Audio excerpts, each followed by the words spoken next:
Hey Waffle Gang, I do hope you are well. My name is Mark and today we're checking out some more Reddit stories, and if you do love a Reddit story, why not consider hitting that like, subscribe, maybe that notification bell too.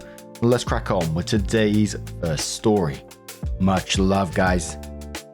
Now today's first story comes from Fantastic Truth 2164 from the Am I Overreacting subreddit, and it says, he's been pursuing me, then sent me a spreadsheet asking to be reimbursed for our dates. Am I overreacting? Hi everyone, I, female 23, have been dating this guy, male 32, for a little over a month now. He was very persistent in pursuing me, constantly texting, making plans, asking me to go on runs, bike rides and beach days. We live in Florida, and inviting me to dinner, bars, and even paying for Ubers to and from his place. We were hanging out at least 4 times a week. Everything felt like it was going somewhere.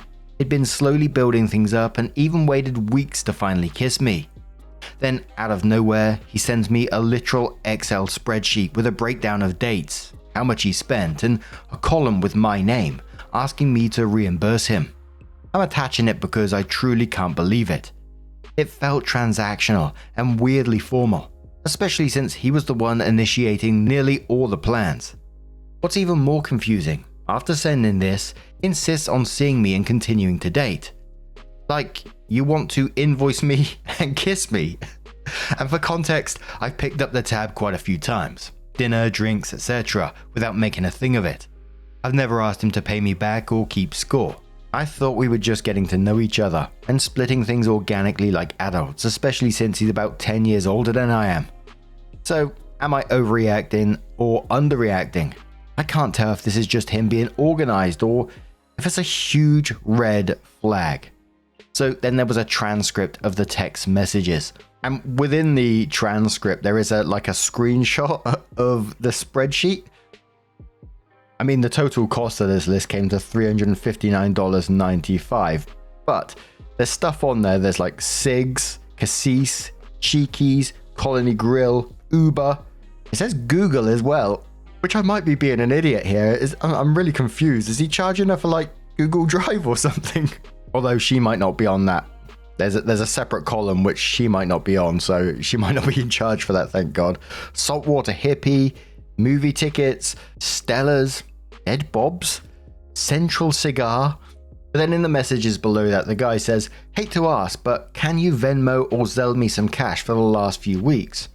I know you got me some stuff which I'm appreciative of, and definitely happy to cover most things like our date night and drinks and stuff. But you never paid for the first round of stuff from a few weeks ago, and money's a little tight for me, and source of stress right now with working 2 jobs, etc.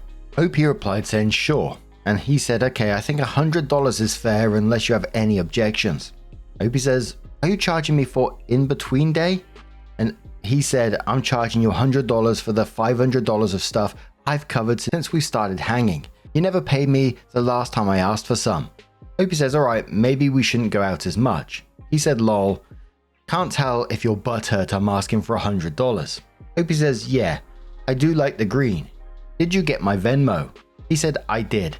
Thank you very much. He continued, coincidentally, redacted, texted me to say he was owed money too. I paid him the $90 you owed him from a while back. I was hoping you could reimburse me for that eventually. Hope said, oh sure, sending now. And he said, I appreciate it very much. How was work and dinner? Commenter says to OP, okay, you sent him the money. You even sent the money to repay what he gave to his buddy you owed money to. You send the mutual a note that says, hey, X says he gave you the money I owed you. I've already repaid him for it. We're good, right? Just in case he didn't give the money to the mutual like he said. I mean, someone who's going to send an invoice after the fact, who says he's got money troubles, just gives his buddy money you owe, not knowing if you'll pay him back. That just seems sus. Ask if you should go through your bank or credit card notes for the times you paid and write up a bill for him to pay you back. Do you think that he would consider that to be reasonable? Because at 23, I really can't afford to pay for a 32-year-old. I believe he would flip out. You need to bow out of this relationship. Standard custom is the person that asks the other out is the one that pays. If not, it should be Dutch right from the start. It's odd he's so OCD about tracking what he spent with you, and yet apparently he can't budget or stay within his means. The two just don't compute. How accurate is his list? Because if he's not getting by on 2 jobs, he shouldn't be spending 500 plus on socializing, especially when you're good with runs, bike rides, and other low/no cost hangouts. You might want to consider asking, hey, we're going Dutch, right? On the first few dates with the next person you go out with. That way you can budget what you get either way. I tend to order less expensive stuff on someone else's dime, and you don't get an unanticipated surprise at the end of the meal, or a month later. Though I'd be shocked if anyone else pulled that stunt. Now, I absolutely agree with that commenter that you should be checking with that mutual friend to see if they received that money, because I bet they didn't. But the absolute audacity, the cheek of this person. I mean, I get wanting dates to be Dutch and all that sort of stuff these days, but the fact that this guy was pursuing you hard for weeks, making it seem like, he's being generous here, building things up slowly, taking you on multiple dates, then going home and filling in his little spreadsheet. Maybe he was doing it at the table at the same time. I don't think you should have had to pay in that situation. I think the guy was being a little bit of a cheeky bastard in this one, but you handled it gracefully by paying. But now's the time to run. But OP came in with an update and said, hi everyone, thanks so much for all the responses on my last post. It blew up and I appreciate all the feedback. I wanted to add some details that didn't make it into the original post, since a lot of people were asking for clarification. In the spreadsheet he sent me, I'm the green column. And no, it's not cigars or cigs for me, lol. Green also referred to a $200 pair of Hoka shoes he texted me about buying. And just for anyone that's as clueless as me, Hoka shoes they look like running shoes. He took me to a nicer spot called In Between Days for a more intimate dinner. The other man on the spreadsheet asking for payment was actually his twin, who sometimes joins us on double dates but usually picks up the check himself. I always offer to pay my share. Money is genuinely stressful for me, and I hate the feeling of owing anyone. He always refused in the moment, then turned around and invoiced me formally later. I would have much rather just paid my own way from the start than have any of this happen. Final update, I sent him the last payment and then blocked him and deleted his contact. I didn't want him to hold anything over me. It sucks that I paid him, but at least it's over. Thanks to everyone who weighed in. I mean, yeah, paying in the end does suck, but the cost to dodge a bullet, right? What do you guys make of this situation? Let us know your thoughts down in the comments below. Let's move on to another story. Bloody Excel spreadsheet. Now, our next story comes from Agent Olympus from the Am I the Arsehole Here subreddit and says, Am I the Arsehole Here for backing out at the last minute because I didn't want to sleep on an air mattress. I, 27 female, and 3 friends made a last-minute plan to go to the mountains this weekend. Our group is a couple. Let's call them Jay, 27 female, and Sam, 32 female, and 2 single friends, me and Alex, 26 male. We actually found a good Airbnb at first. It had 2 bedrooms, one with a king bed and one with 2 single beds. Alex and I were totally fine sharing the second room as long as we had our own bed. But Jay kept saying that she wanted a pool. This is a short 2-day trip and we're staying just one night. I really didn't see why a pool was a big deal. We kept going back and forth trying to decide and the place got booked by someone else. After that, the only places we could find had just 1 bedroom, a pull-out couch and an air mattress. Alex is recovering from an injury, so of course he shouldn't be on the air mattress. The couple immediately said they wanted the bedroom, but they're not offering to pay more for it. That leaves me with the air mattress. Jay and Sam both don't have a driver's license, and Alex can't drive right now because of his injury, so I'm the only one who can drive us there and back. On top of that, I'm the only one who has to work on Monday. I really don't want to be the one driving for hours, sleeping on an air mattress, and then dragging myself to work the next day all tired and sore. I genuinely hate sleeping on an air mattress. I always sleep like shit and it just hurts my neck. So I told them I was backing out. I told them that if they really wanted to do a trip like this, they need to plan it better so that everyone is comfortable. Alex and Sam seemed to understand, but Jay got annoyed. She said I was being a party pooper, that I was being selfish, and that I was ruining the weekend. She told me I should just adjust so we could all have fun. For a moment, I really did think I was overreacting because it's just one night, and going to the mountains would be super fun. But honestly, it doesn't feel fair that I had the worst sleeping arrangement and still get labelled as the problem. So am I the arsehole here for backing out last minute because I didn't want to sleep on an air mattress? Commenter says to OP, that's legit shitty. Everyone pays the same price, but you get the worst bed option and are the designated driver. Nah, they're just mad because they can't do any of this without you, but not appreciating the extra effort on your part. Not the arsehole. Another commenter says, not the arsehole, perfectly reasonable to want an actual bed when you're paying for it. Another commenter says, not the arsehole. Jay was the party pooper demanding somewhere with a pool instead of accepting somewhere that everybody has an actual bed. Another commenter says, they weren't going to pitch in for gas either, were they? The two people who can't drive trying to call the shots on a road trip is low-key hilarious. Tell them to either quit being bums or to quit being selfish pricks. Hell no, the comments had it absolutely right. They're all paying equal share, but OP seems to get the air mattress, drives both ways and has to work the next day. They're just exploiting OP here and it takes the piss. If my friend was doing that, I'd make sure that they were comfortable. If they were driving me to and from, I would want them to be happy. I would want them to be comfortable. And Jay's the one that created this mess by prioritizing a pool over actual beds, and then has the bloody nerve to guilt trip the person whose car and labor makes this whole trip possible. Takes the absolute piss. Call him out on it. But OP did come into the post around a week later and said thanks to everyone who replied to my original post. The responses really helped me feel like I wasn't crazy for feeling frustrated. Unfortunately, I had to go on the road trip because I couldn't cancel the Airbnb.